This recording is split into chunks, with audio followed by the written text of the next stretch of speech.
Tout a commencé un mardi 16 octobre, alors que je rentrais chez moi après mes cours de psycho. On travaillait alors sur l'inconscient, l'inné, le rêve, et je devais présenter à la fin du semestre une thèse de quelques centaines de pages sur ce sujet. Je réfléchissais à ce que je pourrais bien écrire dans ce petit dossier qui allait sûrement gâcher tous mes week-ends à venir, quand tout à coup...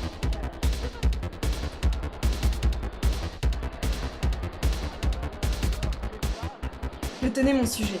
Mes yeux parcouraient les lignes à toute vitesse, mes membres étaient soudain pris d'une frénésie incontrôlable. 2 mots seulement. Mata Hari.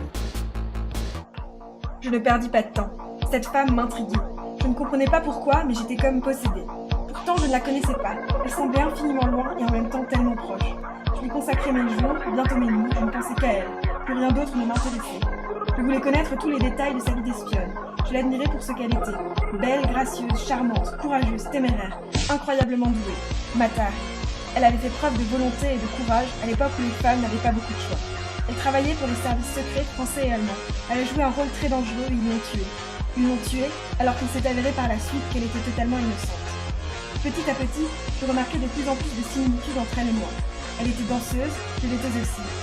Elle aurait eu des origines hollandaises, j'étais née aux Pays-Bas, sans compter que nos noms se ressemblaient étrangers. Elle était Mata Hari, j'étais Mariata. Son nom était l'anagramme du mien. Plus troublant encore, elle devait mourir le 24 juillet 1917, j'étais née le même jour, 70 ans plus tard. Je ne dormais plus, je ne mangeais plus. Je cherchais encore et encore, je voulais percer le mystère qui l'entourait. Elle semblait revivre à travers mes recherches.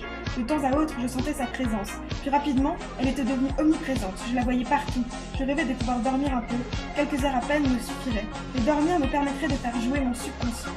On avait appris beaucoup de choses sur le rêve en fac de psycho. Ces ensembles de phénomènes psychiques éprouvés au cours du sommeil.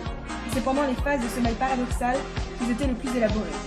Même si certains étaient sans importance, je savais qu'ils pouvaient aussi être un message divin et révélateur, en passant par la perception des images de rêve comme symboles qui prédiraient l'avenir si on savait les interpréter. Après l'ardeur vint l'épuisement. Je ne tenais plus, je m'endormis. Elle était là, si près. Il fallait que je l'attrape, que je l'observe, que je la questionne, que je résolve son mystère et que je perce son secret.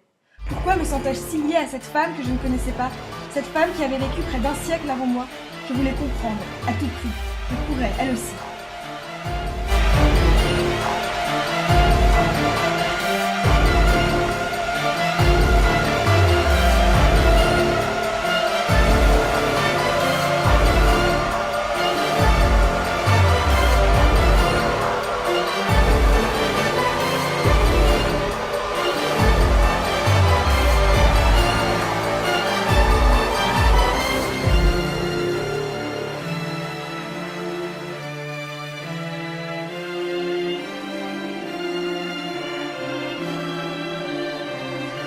Je savais que j'étais près du but à présent.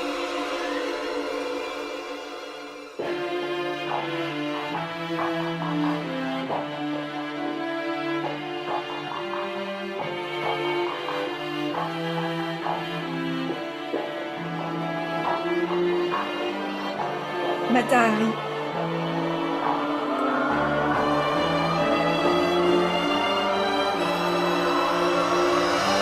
C'était moi.